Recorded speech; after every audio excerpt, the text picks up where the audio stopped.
Hey guys, welcome back to another edition of Mark's Outdoor Adventures. I'm gonna do a quick video real fast. I gotta go get ready for work, but I want to do a quick video real fast. When y'all go out to the lake to go fishing, you don't have much time. Your boy's home from the Marines and you want to take him fishing. So you get out to the lake and you start trying to unload. You know, everything worked, tire trim and everything worked when I left the house.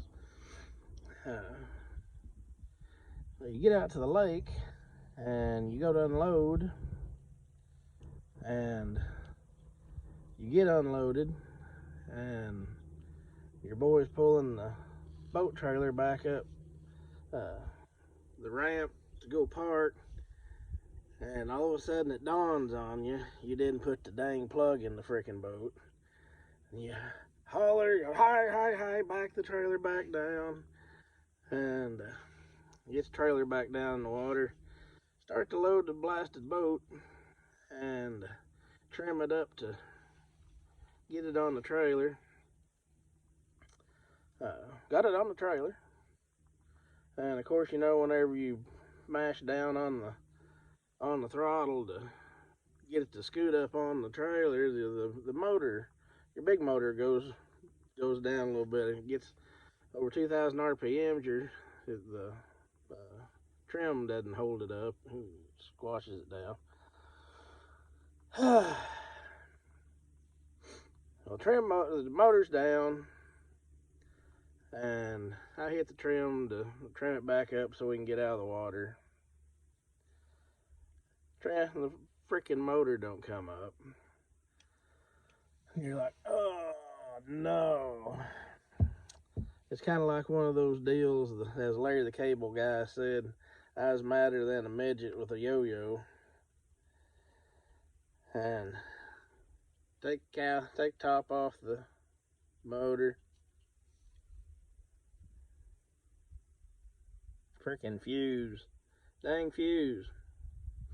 I meant to get a new fuse, a replacement fuse like that, to put in the boat just in case that happened, because I already carried those in the boat to replace fuses.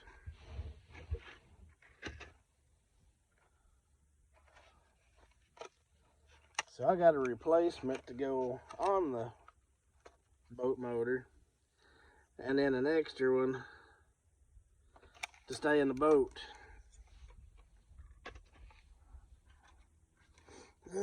Also got me another extra fuse for the main fuse on the motor. And in case y'all don't know how to get the motor to come up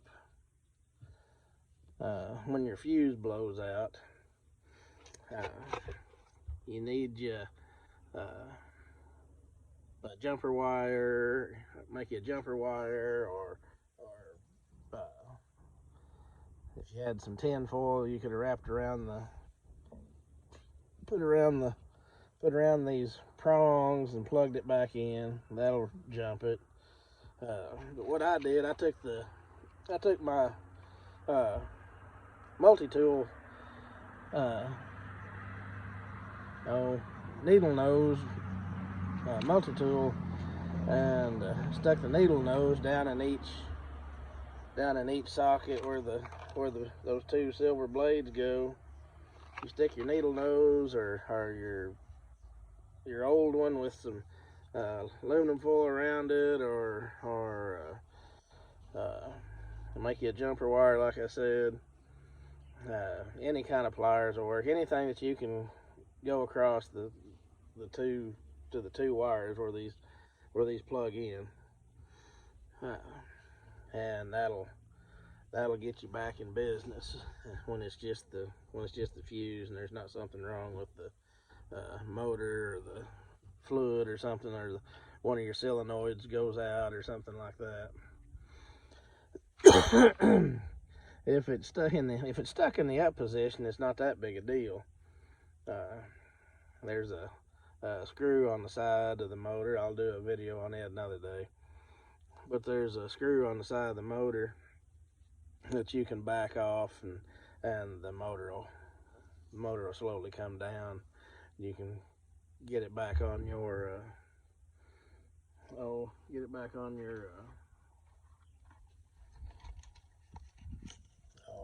transom saver, or whichever saver deal that you have. I don't know if you have transom saver or that new deal that goes back there. But anyway, that's just a lesson learned. I meant to have another one of those fuses in the boat because I'd thought about it a long time ago. A friend of mine was out on the lake, and his main fuse went out, and of course Scott's always on the ball and has all the extra fuses, but he did not have a fuse for his main fuse that day, so he was pretty aggravated. And I told myself that day that I need to make sure I had a main fuse, and I need to have that big fuse that runs my power trim. So, and I did not do that. I forgot and I didn't do it. But now I have extra fuse for power trim and an extra fuse for my main fuse in case it goes out and won't leave me stranded on the lake without any power. But anyway, make sure before you go out on the water you got tools to work on your big motor, your trolling motor, your batteries, your pumps. Make sure you have tools to work on that stuff with, and make sure you have extra fuses to keep you on the water. That way you don't have to come off the water before you're ready, and your day's not ruined, and you can keep fishing. Just change the fuse out and just keep going. Anyway, y'all have a blessed day. I gotta get ready for work.